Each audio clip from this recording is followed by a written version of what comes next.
तो परमात्मा ने हमें यही बताया कि जो भी कुछ आपको मिल रहा है ये आपके पूर्व संस्कारों का परिणाम है, और वही मिलेगा चाहे कितना ही यत्न कर लो, कितना ही कुछ कर लो, उससे ज्यादा आपको नहीं मिल पाएगा। हाँ, परमात्मा कबीर परमेश्वर की शरण में आने के उपरांत आप जी को आपके भाग्य से अतिरिक्त सुख तो मिल सकता है और दुख आपका निवारण हो जाएगा। उसके बाद की बातें हैं जब हम परमात्मा को पहचान कर उसकी शरण ग्रहण कर लेंगे। उससे पहले किसी को भी जो भी प्रारब्ध में लिखा है वही मिलेगा, चाहे कितनी यत्न कर लो, कितनी कोशिश कर लो और कितना ही कुछ आप तगड़बाजी में डालो। तो परमात्मा हमें याद दिलाते हैं कि यहां तुम किस वस्तु को लेकर जीवित हो। परमेश्वर कबीर जी ने बताया है कि बिन उपदेश अचंभ है, बिन उपदेश अचंभ है, ये क्यों जीवित है प्राण, और भक्ति बिना का ठोड़ है, ये नर नाही पाषाण। ओए होए, कितनी गहरी बात कही है कि बिना परमात्मा के नाम के ये प्राणी जीवित भी किस आशा के ऊपर है।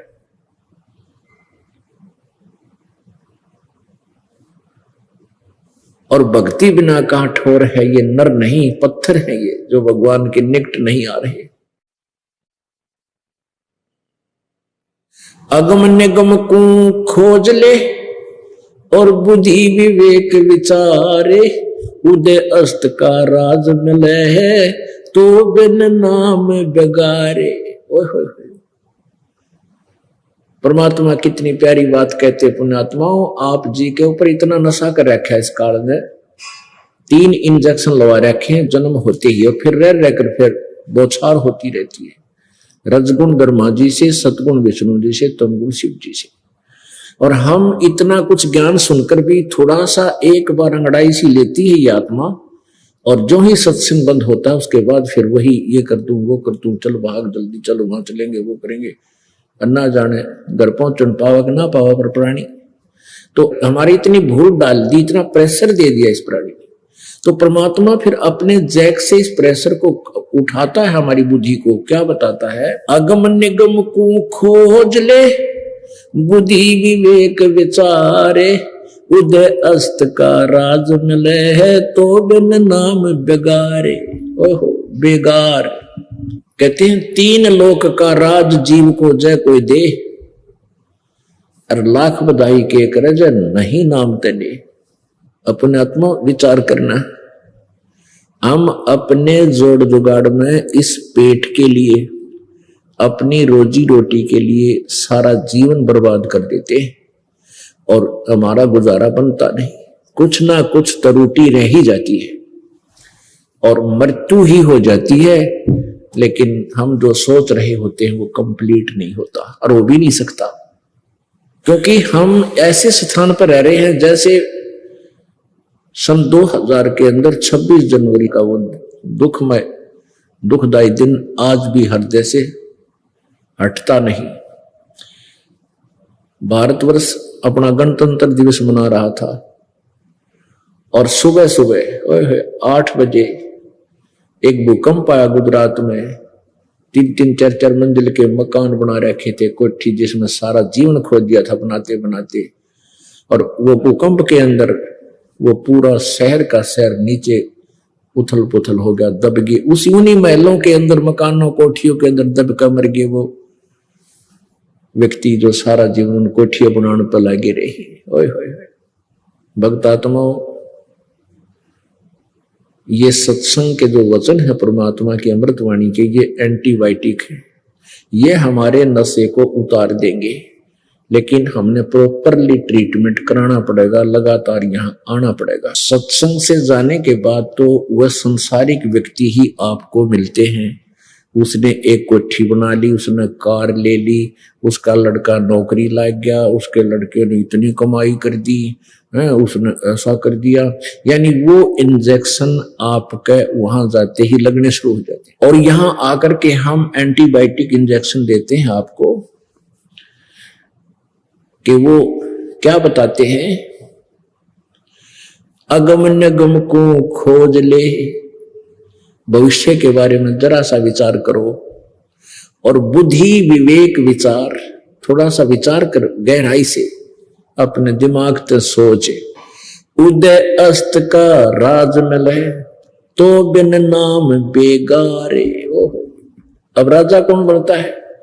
जो पिछले जन्म का पुण्यकर्मी प्राणी होता है। ओहो, वो पिछले जन्म जन्मांतर के पुण्यों की गठड़ी बांधकर वो पूरा संग्रह किया हुआ था, वो राज्य पद प्राप्त करता है। और जो भक्ति नहीं कर रहा राजा, सत भक्ति, वो तो थोड़ी बहुत सभी करते हैं अपने जैसा जिसको ज्ञान है, जो सत्य भक्ति नहीं करता, मर्यादावत नहीं कर रहे, तो वो राजा क्या करता है, अपने पूर्व जन्म के पुण्यों को वो खर्च खा रहा है, बर्बाद कर रहा है। तो यहां परमात्मा कहते हैं अगम निगम को खोज ले, बुद्धि विवेक विचार, और उदय अस्त का राज मिले तो बिन नाम बेगारे। अपने पुण्यों को बर्बाद कर रहा है और सारा दिन पंजा टेकता नहीं, नून भाग ले इधर भाग ले, सौ टेंशन उसके माइंड में रहती है, सौ टेंशन। दारू पी का पांडा छुटा हुआ रात में। और वर्तमान के तो बुरा हाल हो रहा है इन लोगों का। ये बेसिक मंत्री मुख्यमंत्री बने फिरते हो, प्रधानमंत्री, इनको एक पल की चैन नहीं है, शांति हो सके इस माया, जहां माया का समावेश है वहां तो आग लगी पड़ी है सबके प्राणी, सब प्राणियों। और बुद्धिमान राजाओं ने तो राज त्याग दिए थे शांति प्राप्ति परमात्मा के पाने के लिए। लेकिन राज त्याग देने मात्र से भी प्रभु नहीं मिलते, उनके पाने का तरीका कुछ विशेष है। उसको हम अपने कर्तव्य कर्म करते हुए भी, अपने जो कर्म योगी होकर भी हम परमात्मा प्राप्ति कर सकते हैं। अब क्या बताना चाहते हैं प्रभु? तीन लोक का राज जीव को जय कोई देवे, तीन लोक का राज जीव को जय कोई दे, और लाख बधाई के कर जय नहीं नाम देने। यदि कोई राज्य प्राप्त करता है अपने पुण्य से, और यदि उसके पास भक्ति मार्ग नहीं है, कहते हैं जो व्यर्थ है उसका जीवन। तो पुण्यात्माओं, आप बहुत ही पुण्यकर्मी प्राणी हो जो सत्संग में पहुंच गए। ये परमात्मा कबीर जी की रजा है और उन पुण्यात्माओं पर होती है जो उसके अति प्रिय होते हैं। सकल पदार्थ हैं जग माही, पर भाग बिना नर पावे नाही। आपकी बहुत पुण्य है, आप नहीं जान सकते आपकी किस्मत को, क्योंकि लाल को स्वयं मालूम नहीं तेरी कितनी कीमत है, जौहरी ही बताया करे।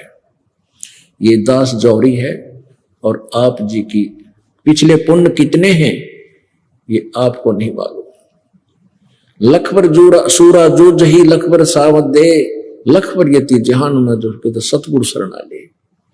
न जाने कितने जन्मों से आप पुण्यकर्मी प्राणी रहे हो, प्रभु की शरण में रहे हो, साधनाएं की, फिर भूल भाल गए, बीच में छोड़ छाड़ गए वो कर, उन संस्कारों से आपको न जाने कितनी अच्छी अच्छी पद पोस्टें मिली हैं। इंद्र कुबेर ईश की पदवी ब्रह्मा वन ब्रह्मराया, विष्णुनाथ के लोक को जाकर फिर भी उल्टा आया। होय होय। यानी इतनी अच्छी पुण्यकर्मी प्राणी भी आप रहे हो, ब्रह्मा विष्णु महेश की पदवी भी आपने प्राप्त की है। ओहो, और आज फिर घसियारे हो गए हम, आज फिर एक एक पैसे को तरस रहे हैं, क्योंकि हम यहां पुण्य करते हैं, भक्ति करते हैं, स्वर्ग में बर्बाद कर देते हैं, राजा बन जाते हैं और देवता बन जाते हैं,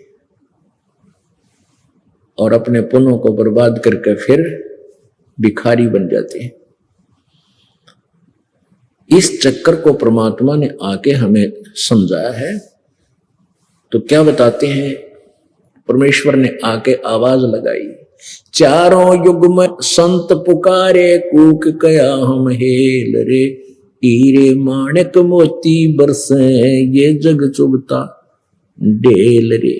ओह, परमात्मा परमेश्वर कबीर जी कहते हैं कि चारों युगों में मेरे द्वारा